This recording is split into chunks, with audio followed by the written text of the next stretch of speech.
തങ്ങളുടെ ഏറ്റവും ശക്തമായ സംസ്ഥാനമായിരുന്ന പഞ്ചാബ് നഷ്ടമായത് കോൺഗ്രസിനെ സംബന്ധിച്ച് വലിയൊരു തിരിച്ചടിയാണ്. ക്യാപ്റ്റൻ അമരീന്ദർ സിംഗിന്റെ നേതൃത്വത്തിൽ സംസ്ഥാനത്ത് കോൺഗ്രസ് കരുത്തരായിരുന്നു എന്നത് യാഥാർത്ഥ്യമാണ്. എന്നാൽ പിന്നീട് നടന്ന ചില വിഷയങ്ങളുടെ പേരിൽ അമരീന്ദർ പാർട്ടി വിടുകയും അത് വലിയ നഷ്ടം കോൺഗ്രസിന് ഉണ്ടാക്കുകയും ചെയ്തിരുന്നു. പിന്നീട് നവജ്യോത് സിംഗ് സിദ്ധുവിന്റെ നേതൃത്വത്തിൽ പാർട്ടി തെരഞ്ഞെടുപ്പിന് നേരിട്ടപ്പോൾ അമ്പയെ പരാജയപ്പെടുകയായിരുന്നു.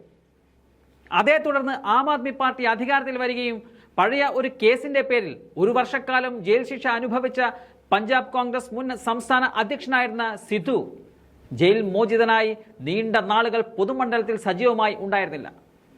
എന്നാൽ കഴിഞ്ഞ ദിവസം ഒരു റാലി സംഘടിപ്പിച്ച് സിദ്ധു തന്റെ തിരിച്ചുവരവ് പ്രഖ്യാപിച്ചിരിക്കുകയാണ്. പഞ്ചാബിലെ മൗരിൽ നിന്നും 32 കിലോമീറ്റർ അകലെയുള്ള മെഹ്റാജ് ഗ്രാമത്തിലാണ് സിദ്ധു കഴിഞ്ഞ ദിവസം റാലി നടത്തിയത്.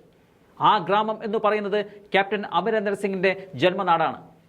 40 മിനിറ്റോളം നീണ്ട തന്റെ പ്രസംഗത്തിൽ അമരീന്ദറിനെ കടുത്ത ഭാഷയിൽ തന്നെയാണ് സിദ്ധു വിമർശിച്ചത്.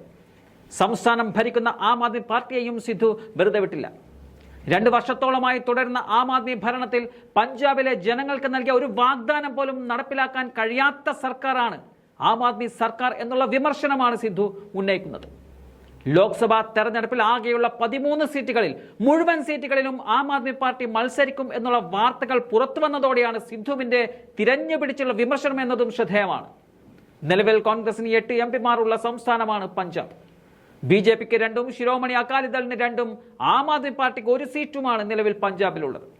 ജലന്ധർ ഉപതെരഞ്ഞെടുപ്പിൽ കോൺഗ്രസ് സീറ്റ് പിടിച്ചെടുത്തതോടെയാണ് ആം ആദ്മിക്ക് ആ ഒരു സീറ്റ് ലഭിച്ചത്. ഇപ്പോഴത്തെ സാഹചര്യത്തിൽ 8 സിറ്റിംഗ് സീറ്റുകളിലും കോൺഗ്രസ് അവകാശവാദം ഉന്നയിക്കുമെന്ന് തന്നെയാണ് സൂചനകൾ.